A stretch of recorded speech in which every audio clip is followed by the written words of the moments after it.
atas iki mang. Angka sekolah menengah kesenian mang kejuruan iki mang. Dewe siji gak jurusane SMK jurusan SMA ngono yo gak ngono.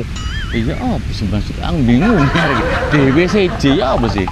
Kon iki kate ngecat gedunge ngono ta? Nyekolakno anakku tak duh. Kon nyekolakno anakmu.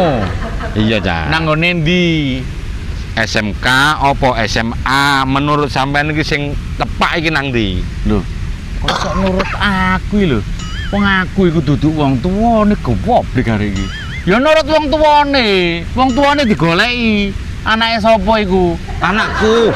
Lho, lah iyalah nuntune awakmu kok. Awakmu nurut anakmu, ngono lho. Lho kok wong tuwa kok nurut anake? Lah iki. Ya